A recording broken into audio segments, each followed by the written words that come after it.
Hello, my name's Dalton Belcher, and I'm currently living in Europe. I'm in the US Army and stationed in Italy, so that's where I'll be doing most of my work during this class.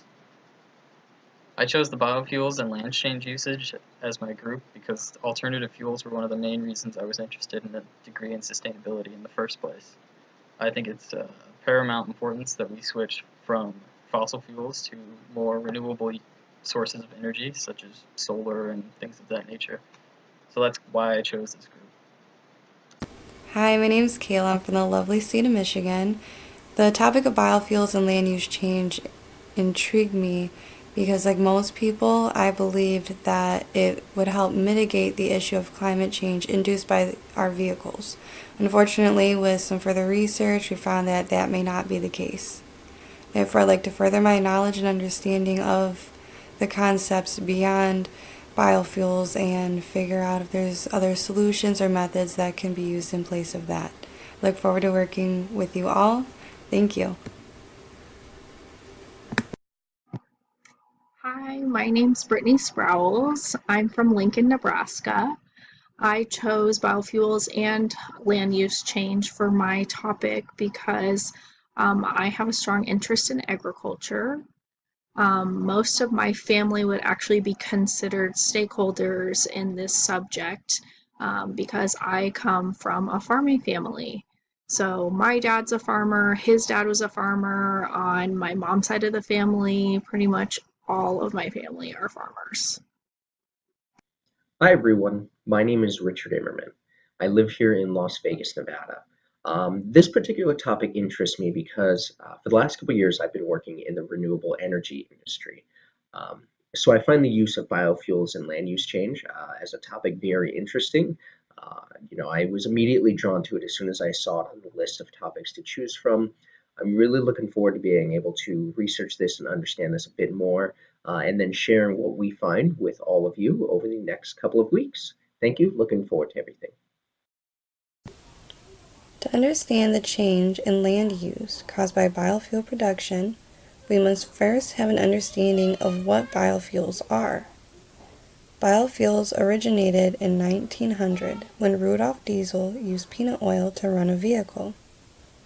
Henry Ford used corn, which we now know as ethanol. The idea of biofuels became reintroduced between the 1970s and 1980s, with ethanol as the most common used source. Biofuels can also be made from sources such as biomass, which is made up from sources of agricultural waste, plant materials not used for feed, such as soy or switchgrass, animal byproducts, and municipal waste.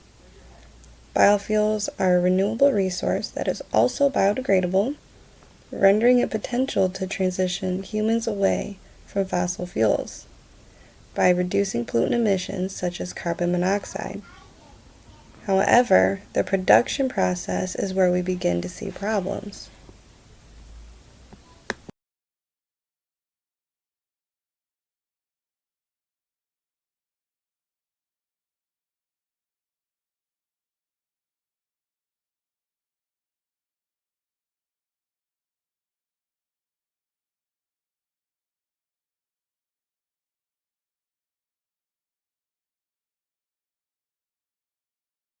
Biofuels are a great way for humans to power their world without the use of fossil fuels. This is normally a great news since it has a positive effect on the environment, right? While it might seem like biofuels are an easy solution to the use of fossil fuels, the production of biofuels brings with it a wicked problem. One of the biggest issues with biofuel production is the number of different stakeholders involved in the process. Biofuel production requires a large amount of land that would normally be used for other purposes like farming. Landowners and farmers have to first be convinced that changing the usage of their land from producing crops to producing biofuels will be worth it financially. They have to be able to sustain their livelihood, after all. But when you take away a large food source, such as a farm, you are now affecting all the people who previously consumed these products. The residents of nearby communities and buyers of the farmer's previous crops may not always be willing to lose this source of crops if it means a raise in food prices in the future. Even when all the stakeholders involved to change land over to a biofuel production are in agreement, it can have negative impacts. In order to start producing biofuels, a large amount of carbon dioxide has to be released into the atmosphere. The amount of CO2 emissions avoided by using biofuels oftentimes takes many, many years to surpass the initial amount of CO2 emissions created by starting production. In the end, it comes down to a question of value added.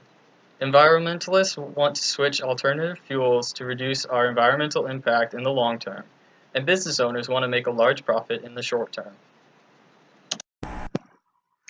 These are the team strategies we'll be using to ensure we complete every assignment. We'll be reviewing every assignment early so that we understand the expectations and the time frame. We're going to be planning out team member roles for each assignment, such as project editor, lead researcher, and lead editor. We're going to make sure to rotate the roles so that each team member can contribute in each of those avenues. Regular communication is a large part of our team strategy. Kayla will be going into more depth around this. We're also going to be playing to each other's strengths when completing our assignments, whether it's being creative, understanding certain technology, or just having an eye for editing.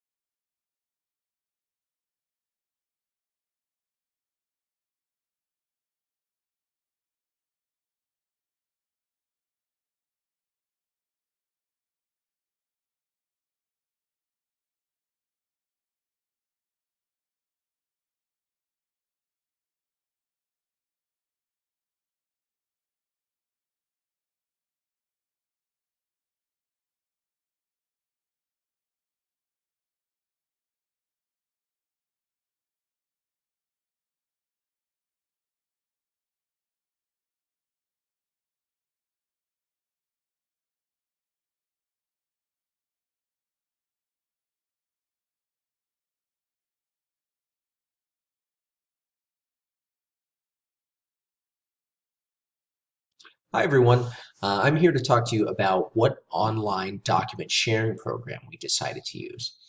We decided to use the Microsoft SharePoint program, which allows us, number one, cloud saving. At any time of day, one of us can go in, work on a document, save it, leave. The next person can come in any time of day when they have availability to do so, as long as they have access to the internet.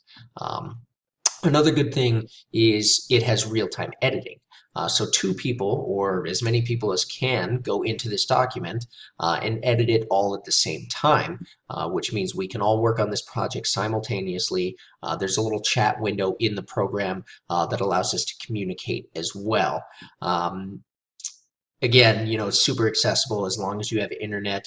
You're able to go in, upload documents, work on documents, do what needs to be done for the group project. And another reason is because it's very versatile.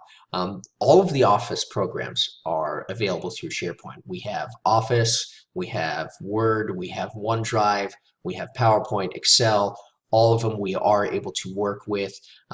Again, all of them have the real-time editing. And then just as a backup, we are also using the Canvas files section for our discussions, as well as uploading all of our video clips. So if somebody needs to go in and upload things while somebody's asleep, we can definitely do that as well, just as a backup plan. But number one, we're using SharePoint to make sure we get everything completed. So because we have members throughout the world, myself here in Vegas, we have Brittany in Nebraska, Kayla on the East Coast, and Dalton in Europe, we decided the best time for us to meet would be twice a week, Wednesdays and Saturdays, anytime between 1 p.m. and 3 p.m. Eastern Time, to make sure we can all coordinate. That just so happens worked out the best for all of us. To help us accomplish this, we will be using a application known as Zoom. Good thing about this is you don't need to download an application. You just go to zoom.us, type in the meeting ID that one of us creates, and we are able to all get together and coordinate all of the work properly. Another good feature that this application has is it allows us to share our screens, do what needs to be done, as well as to help remind us of these meetings. I'll be placing reminders in my Outlook calendar that will remind me 15 minutes, 5 minutes, hours beforehand, even a day beforehand, that we do have meetings set up, as well as, through our Messenger app, we are able to coordinate if we're going to be running a little late or if we're a little bit early, as well as set reminders within the Facebook Messenger app as well, like, hey, we have a meeting, don't forget, which is super compatible with our smartphones, which everybody has. And if anybody has any questions or if we need to change the time, hopefully we can get things coordinated through there. Thank you.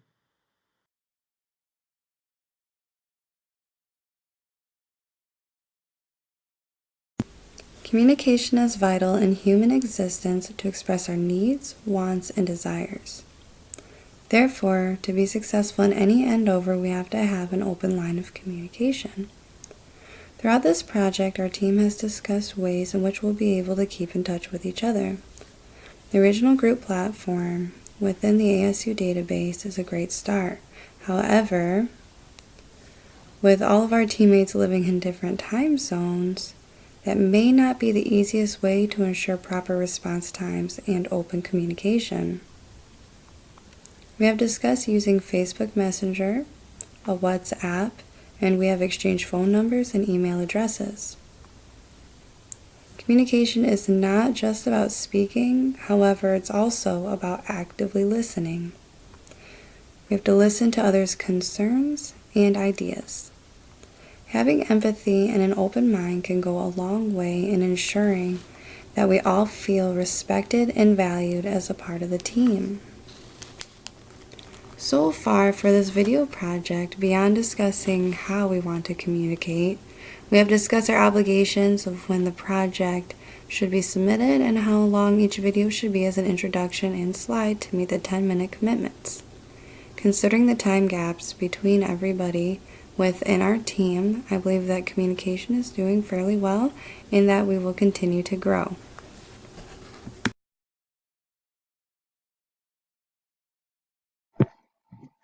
I'm going to be covering equal contributions. We all want to be equal contributors to our group project. We'll be able to do this by establishing individual roles for each assignment and continuing to communicate with each other regularly. We also will be respectful of the group by holding ourselves accountable for our individual portions of the project. We also are following a code of collaboration. We use the one provided in the module as an example to go off of. By following it, we hope to make this a great experience for everyone involved and for us to work and grow as a team. So, we will all be respectful of one another. That includes treating each other with respect, whether it's over the phone, during a conference call, or through emails or text messages. We will also be respectful to each other by being open to each other's ideas. Being respectful also means being timely when completing assignments, sending communication, or joining meetings. We will all make a solid effort to contribute to every project, which means making equal contributions and not relying on the other to solve every problem. We will all make sure so that everyone understands the direction the project is going in, but we as individuals are responsible for speaking up when we have concerns or do not understand the content or assignments.